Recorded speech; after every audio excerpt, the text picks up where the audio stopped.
मधुबन गांव में रहने वाली सीमा और रीना दोनों देवरानी जेठानी हमेशा किसी न किसी बात पर लड़ती रहती थी।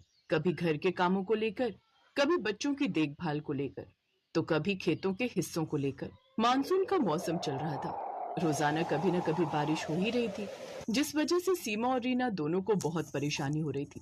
और छोटी छोटी बातों पर अब उन दोनों में बारिश के ऊपर भी बहस होनी शुरू हो गई। एक दिन सुबह से ही आसमान में काले बादल छाए हुए थे। रीना आंगन में कपड़े सुखाने लगी, तभी सीमा के साथ उसकी बहस हो गई। रीना, अपने कपड़े कहीं और सुखाओ, इस रस्सी पर मेरे कपड़े डलेंगे। तुम्हें पता है अभी थोड़ी हवा चल रही है तो मेरे कपड़े थोड़े सूख जाएंगे। और वैसे भी तुम्हें आज कपड़े जरूर धोने थे। कपड़े धोने की तो मेरी बारी थी ना। तुम्हें पता था कि बारिश के दिन चल रहे हैं तो कभी भी बारिश हो जाती है। अब तुम ही बताओ, तुम यहाँ पर रस्सी पर अपने कपड़े डाल दोगी तो मैं अपने कपड़े कहाँ सुखाऊंगी? भाभी, अब ये थोड़ी है कि मैं आपके कपड़े धोने का इंतजार करती रहती।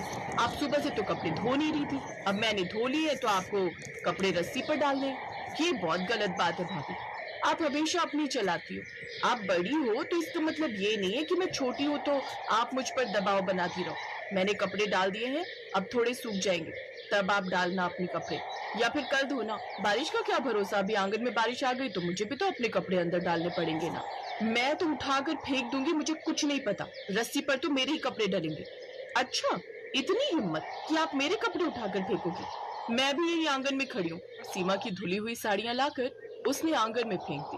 फिर क्या था, दोनों देवरानी जेठानी ने एक दूसरे के बाल पकड़कर नोचने शुरू कर दिए और बात हाथापाई पर आ गई। तभी उनकी सास लीलावती, जो मंदिर गई हुई थी, वो तुरंत दौड़कर आई और दोनों बहुओं का बीच बचाव किया।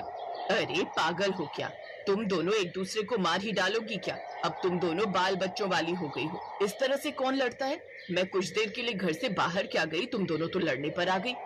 तभी तेज बारिश आनी शुरू हो गई। रीना के सारे कपड़े गीले हो गए। सीमा मुंह बनाती हुई अपने कमरे में चली गई। उसने रीना की रस्सी से कपड़े उतारने में कोई मदद नहीं की। लीलावती रोजाना की इस लड़ाई से बहुत तंग आ गई थी। अब रोजाना की लड़ाई झगड़े लीलावती को परेशान करने लगे। उसने अपने बेटों रमेश और नरेश को बुलाया और इस बारे में बात की। देखो बेटा, अब सीमा और रीना की लड़ाइयां बहुत ज्यादा बढ़ गई हैं। दोनों एक दूसरे को मारने पर उतारू होने लगी हैं। इसलिए अब मैं इन दोनों को एक साथ नहीं रहने दे सकती। तुम दोनों भाई अलग हो जाओ और इस घर के 2 हिस्से कर लो। मैं तुम्हारी माँ हूँ, मैं तुम दोनों बेटों को खुद अलग कर रही हूँ। तुम दोनों आपस में बंटवारा कर लो। माँ, तुम ये कैसी बातें कर रही हो? लड़ाई तो सीमा और रीना की है। हम दोनों भाई तो कभी नहीं लड़ते ना। हम दोनों अलग नहीं रह सकते। आप ऐसी बातें मत कहो। नहीं, मैंने फैसला कर लिया है।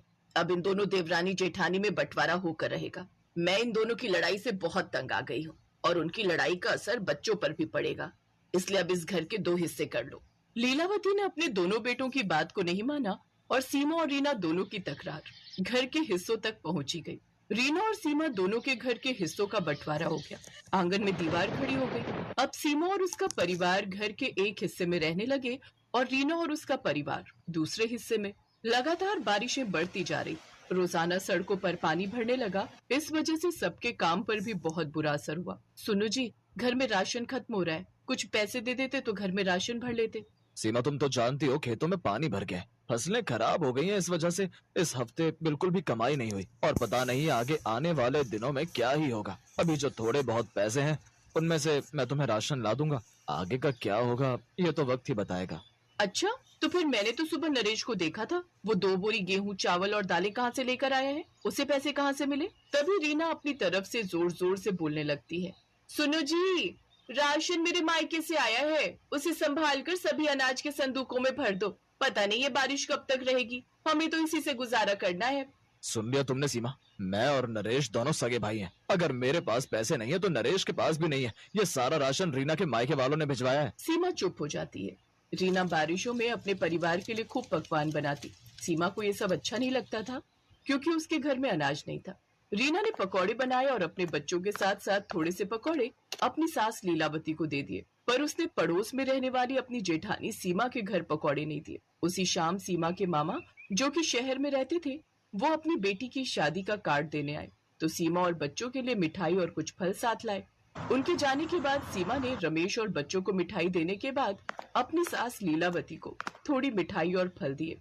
सीमा बहू, तुम्हारे मामा जी जो मिठाई और फल लाए हैं थोड़ी रीना के घर भी दे दो। माँ जी, मैं उसके घर कुछ नहीं दूंगी। अलग होने के बाद तो सीमा और रीना दोनों देवरानी जेठानी ने बिल्कुल ही एक दूसरे को कुछ भी लेना देना बंद कर दिया। लीलावती को बहुत बुरा लगता था।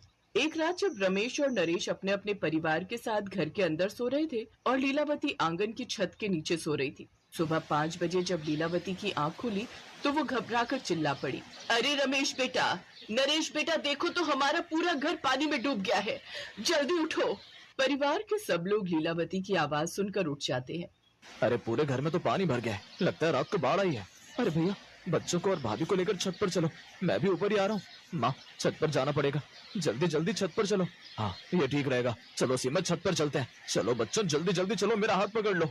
सब लोग जब छत पर जाते हैं तो देखते हैं गांव के सभी परिवार अपनी अपनी छतों पर चढ़े हुए हैं। पूरा गांव बाढ़ में डूबा हुआ था। बारिश की वजह से सब कुछ डूब चुका था। सीमा के घर से उसे जो राशन मिला था वो भी बाढ़ के पानी में सारा खराब हो गया। जो थोड़ा बहुत खाना बचा हुआ था, सीमा वो लेकर छत पर आ गई। इधर रीना के घर में भी कुछ खाने पीने का सामान था, वो भी अपने घर से छत पर ले आई। दोनों ने कुछ दिनों तक थोड़ा थोड़ा खाना अपने दोनों परिवारों में बांटा। दोनों अपनी लड़ाई झगड़ा भूलकर मुश्किल घड़ी में एक दूसरे का साथ निभा रही थी। अगले 2-3 दिन तक पानी भरा रहा, जिस वजह से सभी परिवार छत पर ही रहे। जब धीरे धीरे पानी गांव से उतर गया तो सब लोग अपनी छत से नीचे उतर आए। सीमा और रीना को उस दिन एहसास हुआ कि उन दोनों को एक दूसरे की कितनी जरूरत है। दोनों ने अपने घर को नहीं बल्कि पूरे घर को एक साथ मिलकर साफ किया और एक दूसरे से वादा किया कि वो कभी भी अलग नहीं होंगी बल्कि एक साथ मिलकर रहेंगी। इस मुश्किल घड़ी में सीमा और रीना ने एक बात सीख ली कि भले ही परिवारों में कितनी मर्जी लड़ाई हो जाए, पर मुसीबत की घड़ी में जो साथ देते हैं वही सच्चे रिश्ते होते हैं।